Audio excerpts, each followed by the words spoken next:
warahmatullahi wabarakatuh. Perkenalkan, nama saya Zakia Anissa Rahma dengan NIM 20191050149 dari Program Studi Perencanaan Wilayah dan Kota Fakultas Teknik Universitas Negeri Jember. Di sini saya ingin menjelaskan mengenai program Food Estate dan Ketahanan Pangan sebagai tugas dari mata kuliah dasar agrikultur.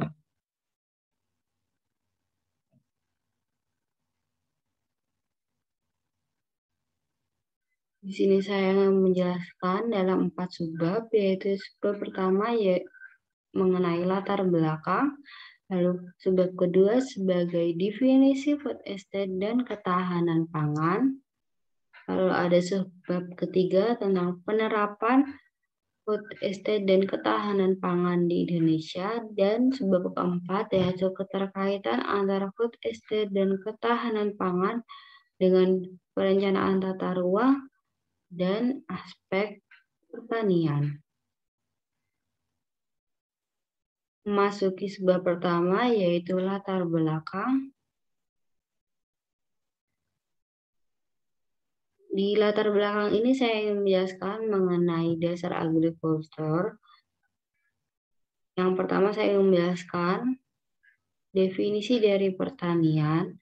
Jadi menurut Undang-Undang Nomor 19 Tahun 2013 tentang perlindungan dan pemberdayaan petani, pertanian adalah kegiatan mengelola sumber daya alam hayati dengan bantuan teknologi, modal, tenaga kerja, dan manajemen untuk menghasilkan komoditas pertanian yang mencakup tanaman pangan, hortikultura, perkebunan, dan atau peternakan dalam suatu agroekosistem.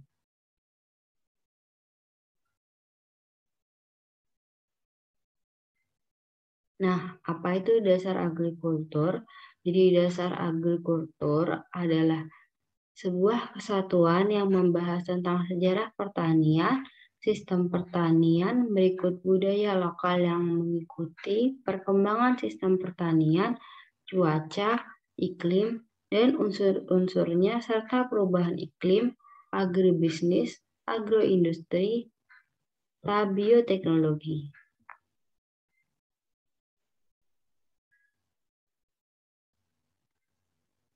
Yang kedua, saya ingin menjelaskan mengenai definisi dari food estate dan ketahanan pangan itu sendiri. Jadi yang pertama adalah apa itu ketahanan pangan. Yang pertama kali harus diketahui adalah pangan. Jadi pangan merupakan kebutuhan dasar utama bagi manusia yang harus dipenuhi setiap saat.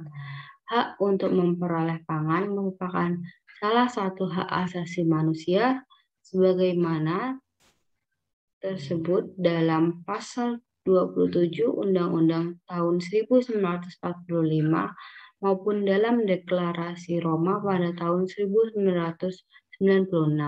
Nah, pertimbangan tersebut mendasari terbitnya Undang-Undang Nomor 7 tahun 1996 tentang pangan yang nanti akan saya jelaskan juga. Nah, di Indonesia, pangan sering diidentikan sebagai beras karena jenis pangan ini sendiri merupakan tanaman pokok utama. Jadi saya ingin menjelaskan mengenai pengaruh dari industri beras ini dalam 3 bidang, yaitu bidang ekonomi, lingkungan, dan sosial politik. Pengaruh industri beras pada bidang ekonomi yaitu mencakup hal penyerapan tenaga kerja, pertumbuhan dan dinamika ekonomi pedesaan, wage good, dan pada segi lingkungan yaitu pengaruh industri beras mencakup hal tata guna air dan kebersihan udara. Sementara pada bidang sosial politik sendiri yaitu dalam perekat bangsa dan mewujudkan ketertiban dan keamanan. Nah, kebijakan pangan sendiri termasuk dalam Undang-Undang Nomor 7 Tahun 1996 tentang pangan yang mengamanatkan bahwa pemerintah bersama masyarakat bertanggung jawab mewujudkan ketahanan pangan. Pemerintah berperan menyelenggarakan pengaturan, pembinaan, pengendalian, dan pengawasan terhadap ketersediaan pangan yang cukup, baik jumlahnya dan mutunya, serta aman, bergizi, beragam, merata. Sedangkan masyarakat berperan dalam menyelenggarakan produksi, penyediaan, perdagangan, dan distribusi, serta konsumen yang berhak memperoleh pangan yang aman dan bergizi. Selanjutnya yaitu pengertian dari ketahanan pangan. Jadi menurut Undang-Undang Nomor 18 Tahun 2012 tentang pangan, ketahanan pangan adalah kondisi terpenuhinya pangan bagi negara sampai dengan perseorangan yang tercermin dari ketersediaannya pangan yang cukup, baik jumlah maupun mutunya, aman, beragam, bergizi, merata, dan terjangkau, serta tidak bertentangan dengan agama, keyakinan, dan budaya masyarakat untuk dapat hidup sehat, aktif, dan produktif secara berkelanjutan. Nah, tujuan dan manfaat dari ketahanan pangan yaitu mewujudkan ketahanan pangan yang berkelanjutan sehingga dapat menjamin pasokan pangan untuk memenuhi kebutuhan seluruh penduduk, baik dari segi kualitas, kuantitas, keragaman, dan keamanannya sepanjang waktu dengan harga yang terjangkau. Lalu juga dalam aspek pribadi yaitu meningkatkan pendapatan petani dan keluarganya sehingga mampu memenuhi kebutuhan dasar untuk mencapai kehidupan yang sejahtera.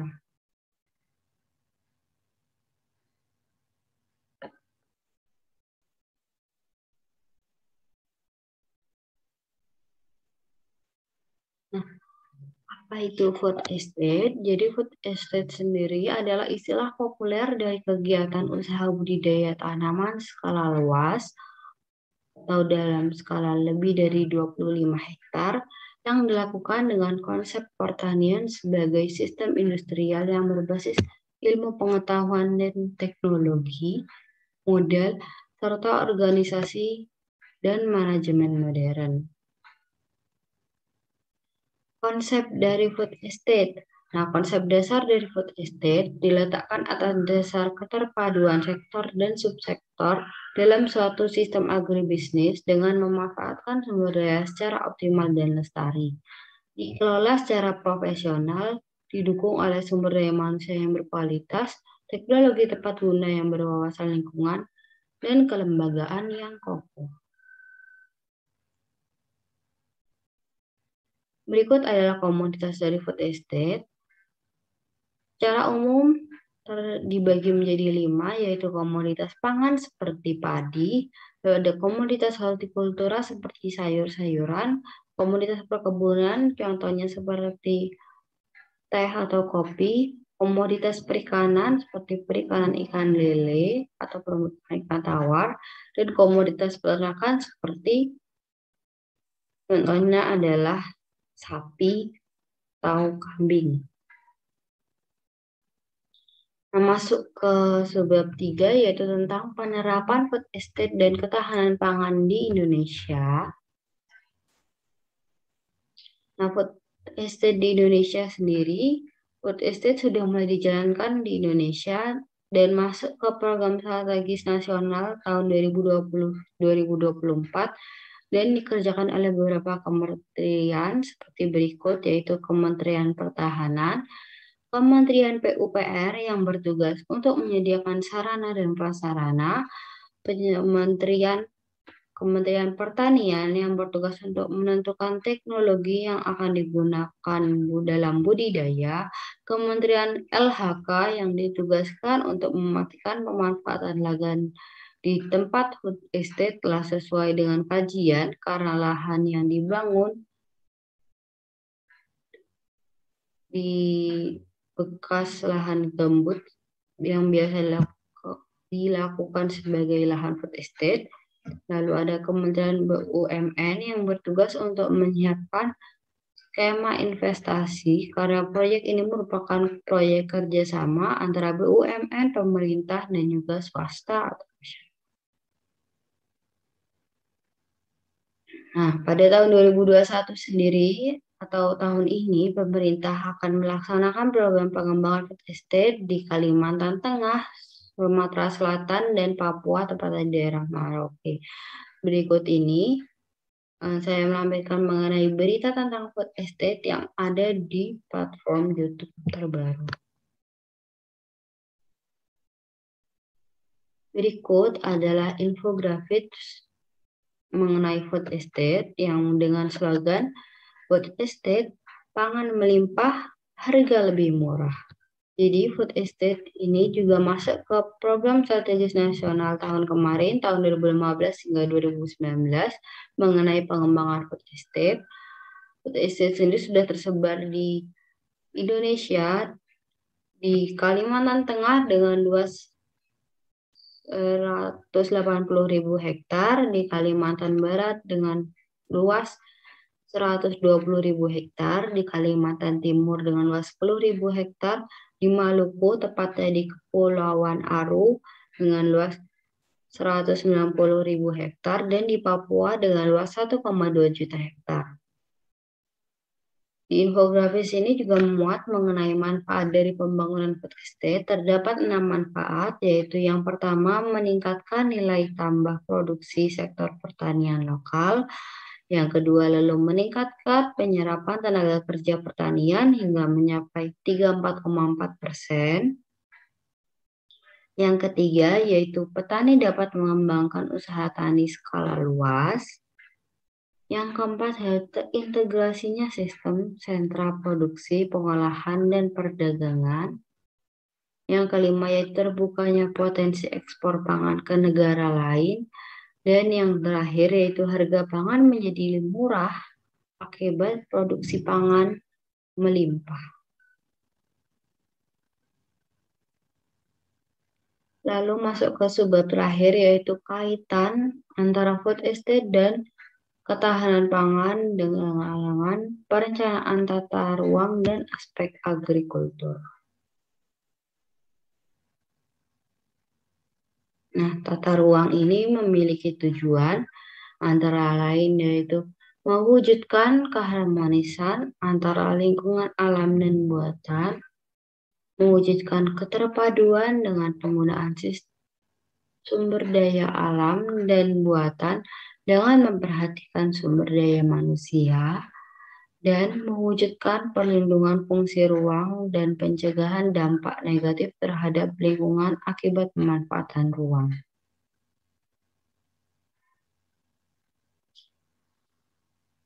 Lalu yang ini adalah kaitan antara food estate dengan perencanaan tata ruang. Jadi sebuah perencanaan tata ruang memiliki kaitan dengan food estate dan ketahanan pangan, yaitu dalam melakukan perencanaan harus melihat lahan perencanaan serta tata guna tersebut apakah masuk ke dalam lahan pertanian yang digunakan dalam food estate atau bukan, serta memperhatikan analisis dampak lingkungan.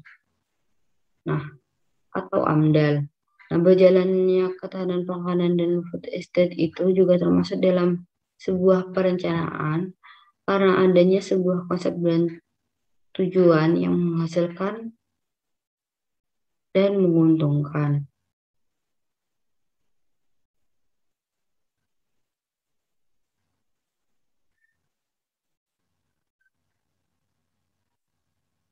Dalam mengembangkan food estate itu, kita harus melihat dari AMDAL atau analisis mengenai dampak lingkungan, misalnya dalam penempatan kawasan tebu, persawahan, atau perkebunan yang menjadi komoditas dalam food estate. Lahan yang terpakai ini harus dimanfaatkan secara bijaksana karena Diharapkan tidak ada kawasan yang tidak dapat digunakan dan seluruh kawasan dapat berfungsi secara maksimal.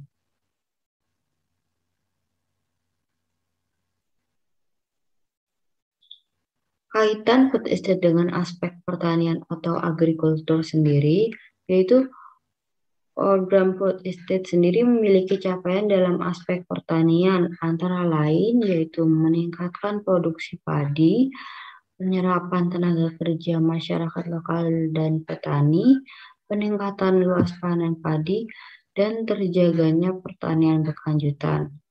Hubungan antara aspek pertanian yang pasti, pada saat melakukan sebuah perencanaan ini juga kita harus melihat dari aspek pertanian atau agrikultur yang ada di wilayah perencanaan, contohnya seperti kondisi lahan, peruntukan lahan, iklim, dan cuaca.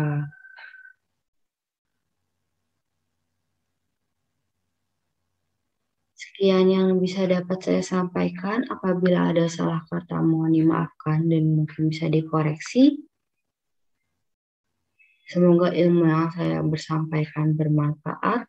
Wabillahi taufiq wal hidayah. Wassalamualaikum warahmatullahi wabarakatuh. Terima kasih sudah menonton.